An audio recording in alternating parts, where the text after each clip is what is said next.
Imagina que cruzas un puente para visitar a un amigo. Al día siguiente, te subes a tu coche para regresar, pero ya no hay un río bajo el puente que cruzaste ayer. Aunque parezca increíble, esto fue lo que les sucedió a unas personas en el sur de Honduras cuando el huracán de categoría 5 Mitch azotó en octubre de 1998. El puente Choluteca, que las autoridades locales habían reconstruido a principios de ese año, quedó seco, ya que el río ahora fluía alrededor de él, no por debajo. La estructura pronto se hizo famosa en línea como el puente a ninguna parte. Este cauce cambió su curso de la noche a la mañana, pero normalmente sucede en lapsos más prolongados. Un río deja de fluir en línea recta cuando hay cambios en el paisaje que lo rodea. Incluso algo tan pequeño como un ratón puede debilitar la orilla de un río. Imagina que una familia de ratones decide establecer su hogar en algún lugar junto al río y cava un acogedor agujero. Con el tiempo, el agua entra en este agujero y empieza a arrastrar el suelo suelto. Deja pasar un par de siglos y el río tendrá ahora una curva en este lugar. Y no te preocupes por la familia de ratones, porque se mudaron mucho antes de que el agua inundara su hogar. Las cosas suceden aún más rápido para los pequeños arroyos, porque sus cauces también son más reducidos. La corriente desintegra las piedras, el suelo las absorbe y ¡voilá! Se forma un cauce o fondo de río. La corriente es más fuerte en el centro del curso de agua y su poder modela directamente el lecho del río. El agua que fluye a través de los ríos está llena de tierra y otras partículas. Todo esto va desde la fuente hasta la desembocadura y hacia los océanos de la Tierra. En algunos casos, estas partículas se acumulan en determinado punto. Y es así como nacen nuevas playas, probablemente incluida tu favorita, a partir de arena de grano fino. En la otra orilla del río, el flujo de agua es mucho más rápido, por lo que esta corriente rápida choca contra la siguiente ribera. Entonces, el proceso de erosión comienza de nuevo. La erosión fluvial ocurre cuando el agua que corre se lleva el suelo. Y debo decirte que las cosas ocurren muy rápido. Esa agua es tan enérgica que puede incluso desgastar las rocas y crear un cañón.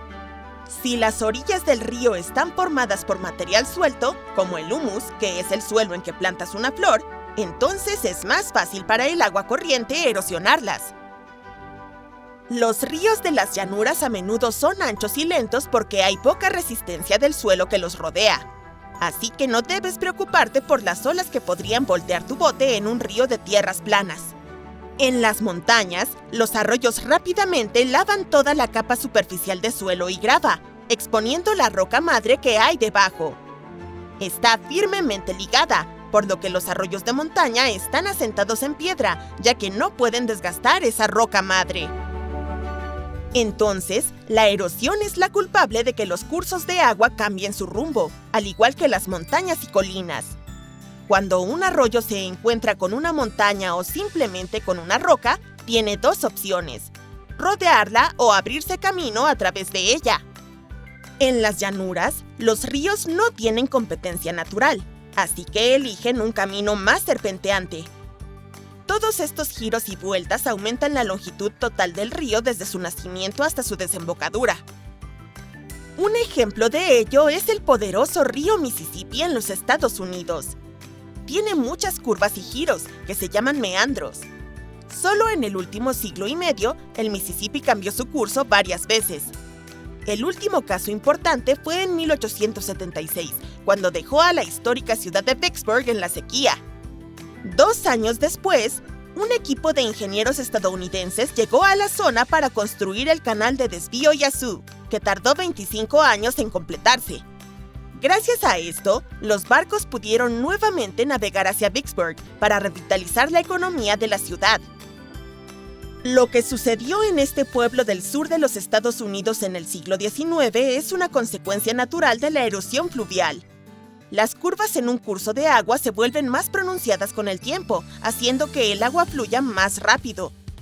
Esto acelera la erosión, y las curvas individuales poco a poco empiezan a acercarse entre sí hasta que se unen.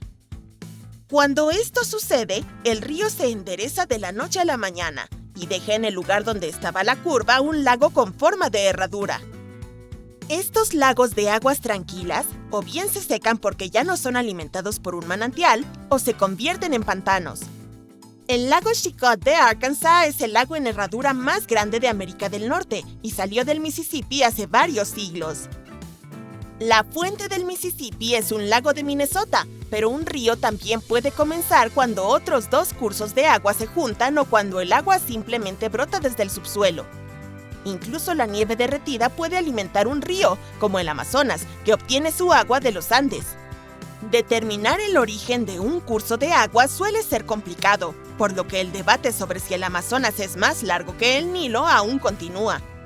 Lo que los científicos saben con certeza es que el Amazonas transporta más agua que cualquier otro río. Una quinta parte de toda el agua dulce que entra a los océanos de la Tierra proviene de este río sudamericano. Si miras el río Amazonas en un mapa, notarás cómo fluye de Perú a Brasil, es decir, de oeste a este. Esta dirección puede parecer extraña si la comparas con el Mississippi, que fluye hacia el sur en el mapa. Es confuso porque tal vez sepas que los ríos fluyen hacia abajo, afectados por la gravedad, pero hacia abajo no significa automáticamente hacia el sur. El agua que corre siempre busca la ruta más fácil hacia abajo, por lo que no existen reglas en cuanto a las direcciones cardinales. El río Nilo es el mejor ejemplo de esto, ya que fluye hacia el norte y desemboca en el mar Mediterráneo.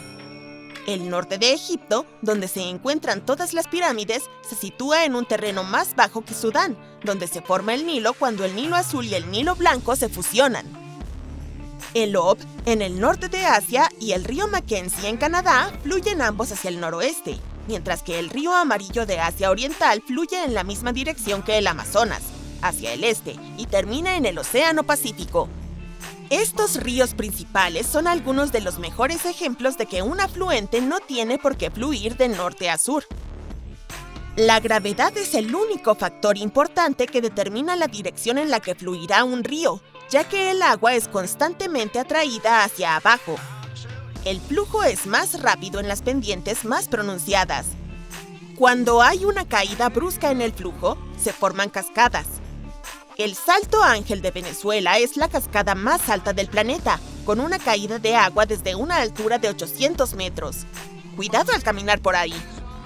En una cascada, el agua que cae puede alcanzar fácilmente la velocidad de una gacela de Thompson, pero a medida que un río se acerca al final de su recorrido, se desacelera significativamente.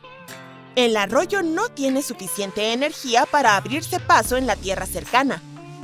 Todos los sedimentos que ha recogido en el camino, como la arenisca, lo ralentizan. En el lugar donde un río se encuentra con el océano o un lago, deposita sedimento a lo largo de sus orillas, creando un delta, un área rica en suelo fértil. El Ganges de la India tiene el delta más grande del mundo, de varios cientos de kilómetros de ancho y visible desde el espacio. El Amazonas, por otro lado, no tiene un delta verdadero porque las fuertes corrientes del Océano Atlántico arrastran todo lo que la corriente trae. La parte más profunda del lecho del río que corre a lo largo de su centro se llama canal.